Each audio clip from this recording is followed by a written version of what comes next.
Happy Scrubmas Day 23! I am so excited to be almost done. If you guys don't know what Scrubmas is where I post a scrub formula on my channel every day leading up to Christmas. So let's see what we got in store for day 23. Ta-da! Guys, I am obsessed with this scrub. It turned out a million times better than I could have imagined. Look at it. Honestly, like when I'm looking at it, it's kind of giving candy cane. What do you think? I love it. I would stick my finger in it and like, but I don't want to ruin it because I'm gifting these to some people for Christmas. It turned out so, so gorgeous. I'm so happy about this.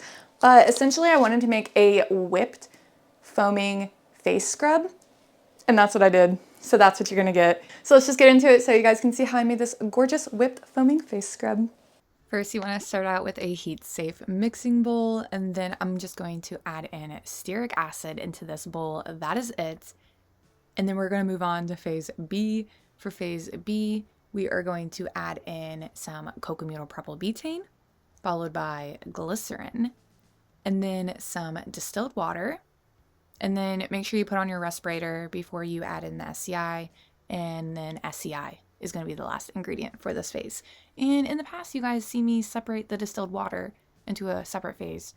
I wanted to try adding the distilled water right in, and honestly, I like the results. It's so much easier. So anyway, let's move on. We're going to heat both phases in a water bath. Make sure you come back periodically and mix phase B. You want to make sure it becomes nice and smooth and the SCI is fully dissolved into all the liquids, and this can take some time. Phase A will melt down pretty quickly, so just keep that in mind. And once everything in phase B is nice and smooth and combined, you can pour that into phase A and then just mix to combine and then remove from heat.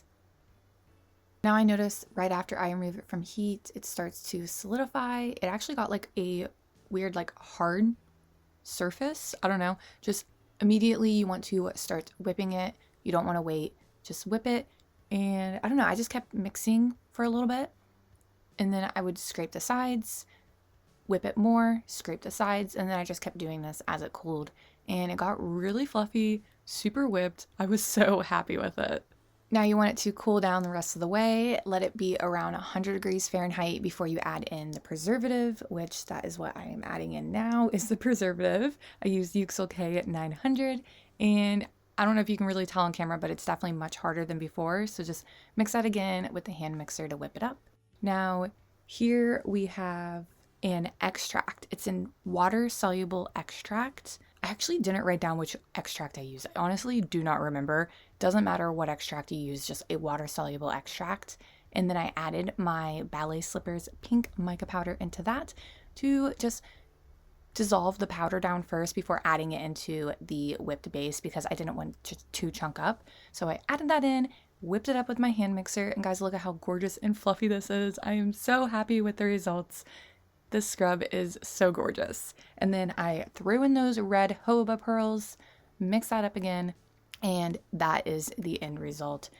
It is so gorgeous. You could use sugar if you want, or bamboo stem powder, or pumice powder, or jojoba pearls. Well, I guess I did use jojoba pearls. A different color jojoba pearls. You can really use whatever exfoliant you want. If you do add sugar or salt, you will get a less like fluffy, luxurious texture because the salt and sugar, actually I've never really tried salt in a fluffy scrub before, but I know with sugar, it dissolves a little bit and it adds like a little like gumminess that's like not as gorgeous and fluffy like this is. I talked about it in past videos, but just keep that in mind. That's why I just wanted to use the red jojoba pearls. I wanted to see how it made my fluffy scrub, and honestly, it was so much better. And then I transferred it into a piping bag and then piped it into my jars. And again, I just want to say how freaking happy I am with this scrub. I love how fluffy it is. It's so gorgeous. And yeah, the sugar definitely makes it not as like gorgeous and fluffy.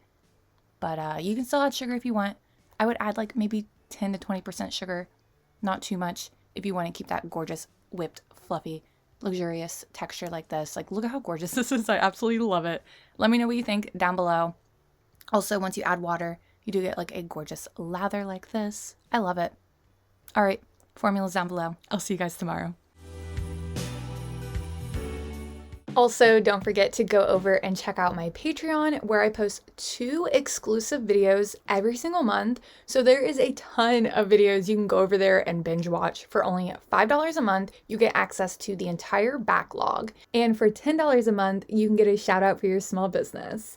So let's shout everybody out. Nature's Farm Girl, Let's Blend LLC.com, Stardust Bath and Body over on Instagram, hempygirl.com, shoplevis.com, Owl and Lily over on Etsy, embracebeautyessentials.com, Legendary Bath and Body, Astari Apothecary, Revega Cosmetics here on YouTube, exorebb.com, Pardo Naturals, Natural State Skin, thenatureindus.ca, nearcatelier.com. You can use the code on the screen for 20% off, earthandambernaturals.com, Shark City Naturals, and daytorelaxproducts.com. And the rest of these companies are launching soon: skinbydevu.com, Seventh House and Oak over on Etsy, at Black Petal Beauty on Instagram, mycrownandglowery.com. Thank you guys so much for your support. Literally, without you guys on the Patreon, I wouldn't be able to continue doing what I do. So thank you so much.